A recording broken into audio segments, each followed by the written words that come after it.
Fresh orange juice और choco chips के combination वाले ये मफ़िन्स ट्राई करने के बाद आप बेकरी के मफ़िन्स भूल जाएंगे, ये गारंटी है मेरी।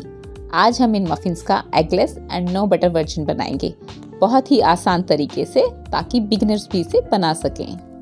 हाय hotties, welcome to reality kitchen by Sujata Taneja. कैसे हो आप? फ्रेश ऑरेंज जूस से बनी मफ़िन्स, वो भी चॉकलेट चिप्स के साथ, वो भी कढ़ाई में, कैसा है? अमेजिंग। ऑरेंज और चॉकलेट का कॉम्बिनेशन कितना अमेजिंग होता है, ये तो आपको ये मफ़िन्स खाने के बाद पता चल ही जाएगा। तो ज़्यादा बातें नहीं करते हैं और हमेशा की तरह कुछ इंपॉर्टेंट टिप्स के साथ बनाते हैं ऑरेंज चोको चिप्स मफ़िन्स। लेकिन रेसिपी में आगे बढ़ने से पहले अगर आप मेरे चैनल पर नए हैं तो सब्सक्राइब का बटन दबा दें, ये एब्सोल्युटली फ्री है।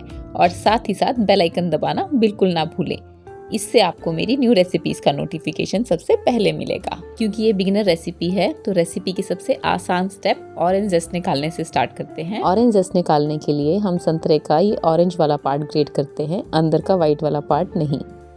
कुछ लोगों को ये बात पता नहीं होती है, इसीलिए मैं इसे क्लियर करना चाहती हूँ। ऑरेंज को तब तक ग्रेट करेंगे जब तक कि हमें 2 टीस्पून ऑरेंज जस्ट नहीं मिल जाता। और हाँ, बेकिंग में सभी इंग्रेडिएंट्स रूम टेम्परेचर पर ही लेने चाहिए जब तक कि रेसिपी की कोई स्पेसिफिक डिमांड ना हो। जस्ट निकालने के बाद हमें ऑरेंज का फ्रेश जूस भी निकालना है। आप चाहें तो मार्केट मेड जूस भी ले सकते हैं और चाहें तो फूड प्रोसेसर या जूसर मिक्सर ग्राइंडर से फ्रेश जूस निकाल सकते हैं। लेकिन जिनके पास फूड प्रोसेसर या जूसर मिक्सर ग्राइंडर नहीं है, वो इस तरह से मिक्सी के जार में ऑरेंज छीलकर डाल दें और पल्स पर घुमा दें।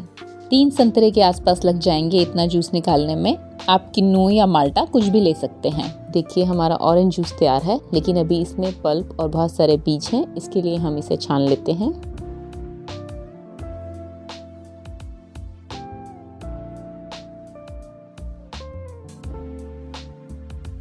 और एक साइड पर रख देते हैं। क्योंकि मैं कढ़ाई और ओटीजी दोनों में बेक कर रही हूँ, तो ओटीजी की मफ़िन ट्रे में मफ़िन लाइनर्स लगा लेते हैं। और कढ़ाई में बेक करने के लिए मैंने ये सिलिकॉन का मफ़िन मोल्ड लिया है।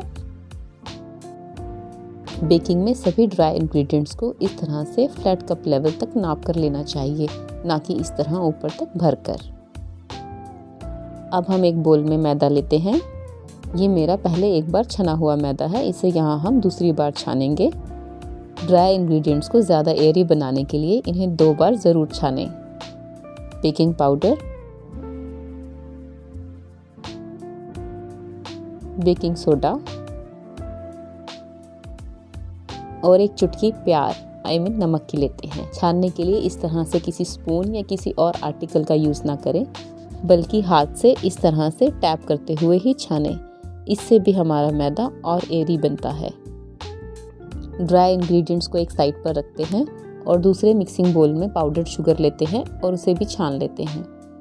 मैंने हाफ कप पाउडर्ड शुगर ली है, आप चाहें तो 3/4 कप भी ले सकते हैं। मुझे मीठा थोड़ा कम पसंद है। अब इस छनी हुई पाउडर्ड शुगर में हम ऑयल ऐड करते हैं। इस ऑयल में कोई भी स्मेल ना हो, ये ध्यान रखें। साथ ही घर की फ्रेश गाढ़ी कर्ड ऐड करते हैं। हैंड विस्कर से अच्छे से विस्क कर देते हैं। किसी इलेक्ट्रिक बीटर की ज़रूरत नहीं है हमें। अगर आपके पास हैंड विस्कर भी नहीं है तो आप फॉक से भी ये काम कर सकते हैं। 2 से 3 मिनट में ही ये देखिए कितने अच्छे से विस्क हो गया है। अब इसमें ऑरेंज जस्ट ऐड करते हैं, साथ ही साथ ऑरेंज एसेंस, अगर नहीं है तो वनीला एसेंस भी यूज़ कर सकते हैं, या चाहें तो इसे स्किप भी कर सकते हैं। और साथ ही साथ ऑरेंज जूस भी ऐड करते हैं।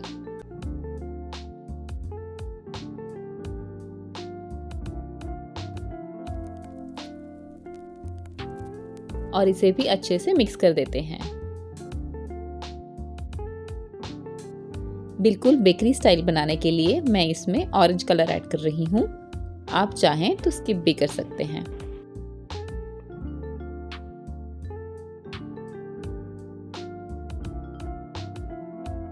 उन छने हुए ड्राई इंग्रेडिएंट्स में से half tea spoon dry ingredients लेकर हम इन चोको चिप्स में मिक्स कर देते हैं, ताकि ये बेक करते हुए नीचे सिंक ना करें। जो लोग इसे ओटीजी में बनाना चाहें, मैंने टेम्परेचर की डिटेल इंग्रेडिएंट्स के साथ रेसिपी में दे दी है।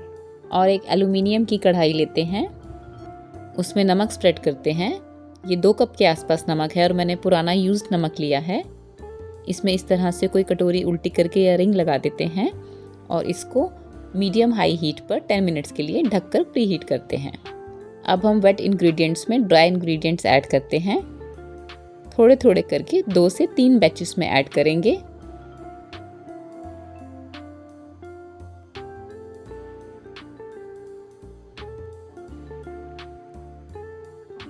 और cut and fold method use करते हुए इसे मिक्स करेंगे। ध्यान रहे हमें बैटर को ओवर मिक्स नहीं करना है।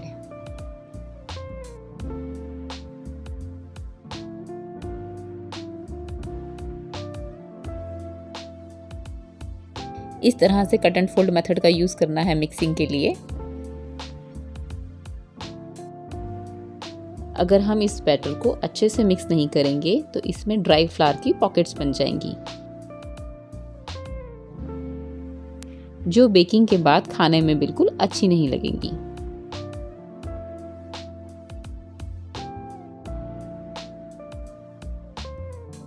जैसा कि आपको पता ही है कि मेरी सारी रेसिपीज ट्राइड एंड टेस्टेड होती हैं। इस रेसिपी को भी मैंने बहुत बार बनाया है। इससे रिलेटेड अगर कोई भी क्वेरी है तो आप मुझे कमेंट करके पूछ सकते हैं।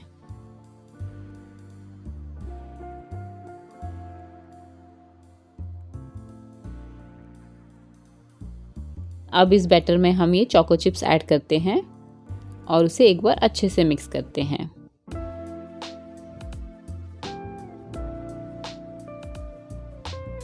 मिक्स करते हुए इस तरह से नीचे से ऊपर की तरफ मिक्स करें। बेकिंग में सिलिकॉन स्पैचुला यूज़ करने से बहुत कम मेस क्रिएट होता है और बेकिंग बहुत इंटरेस्टिंग बन जाती है। बैटर बहुत थिक लग रहा है। इसमें मैंने 2 टेबलस्पून हॉट वाटर ऐड किया है। ये पानी कभी कम या ज़्यादा भी लग सकता है, जैसा कि मैंने आपको पहले भी अपनी कई रेसिपीज़ में बताया है। वेदर, टेम्परेचर और फ्लावर की क्वालिटी जैसी बहुत सारी चीज़ों की वजह से पानी कम या ज़्यादा भी लग सकता है। आप उसकी चिंता ना करें। अच्छे से मिक्स कर देते हैं। वेट इंग्रेडिएंट्स में ड्राई इंग्रेडिएंट्स मिक्स हो जाने के बाद baking soda and baking powder active हो जाते हैं। इसीलिए अब हम तैयार किए हुए बैटर को बहुत देर तक ऐसे ही नहीं छोड़ सकते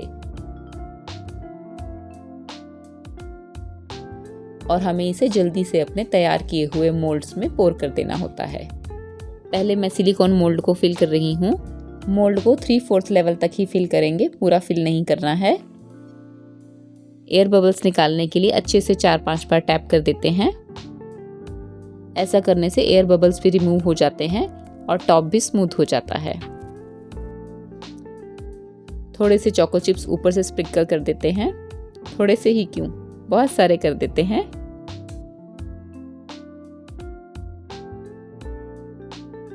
सिलिकॉन मोल्ड को स्टेबल करने के लिए मैंने इस तरह से पुराने एल्युमिनियम के ढक्कन के ऊपर इसे रख लिया है और ऐसे ही ओटीजी में बेक होने वाली ट्रे में हमने जो लाइनर्स लगाए थे उसको भी 3/4 लेवल तक फिल कर लेते हैं।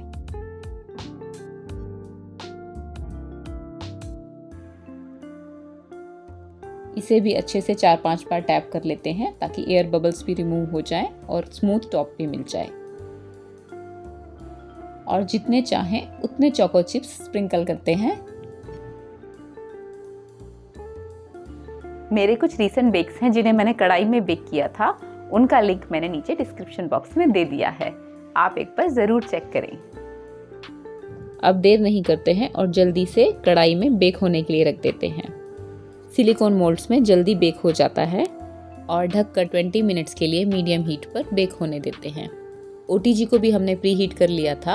अब ओटीजी वाली मफिन्स भी इसमें रख देते हैं। तो इसे 20 मिनट्स लगे हैं बेक होने में।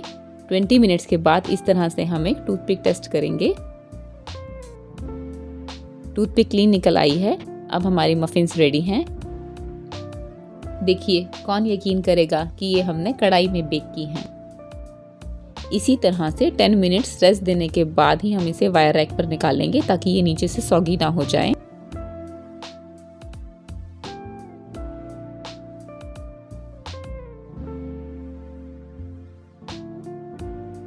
ओटीजी वाली मफिन्स का भी टूथपिक टेस्ट कर लेते हैं। ये देखिए, टूथपिक एकदम क्लीन है। 10 मिनट्स के बाद इन्हें भी वायर रैक पर निकाल लेंगे और कम्प्लीटली ठंडा होने देंगे।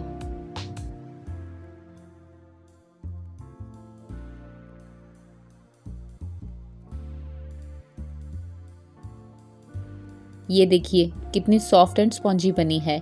ये जो जाली है ना, ये हमारे हर बेक में होनी ही चाहिए। इसका मतलब है कि हमारा बेक एकदम परफेक्ट हुआ है। क्योंकि ये फ्रेश ऑरेंज जूस से बनी है तो इनकी शेल्फ लाइफ थोड़ी कम ही होगी। मेरी ऐसी he tried and tested recipes के लिए मेरे साथ बने रहें और मेरे चैनल को सब्सक्राइब करके बेल आइकन दबाना बिल्कुल ना भूलें। आप और आपकी फैमिली सुरक्षित रहें। जल्दी ही मिलती हूँ अपनी अगली रेसिपी के साथ।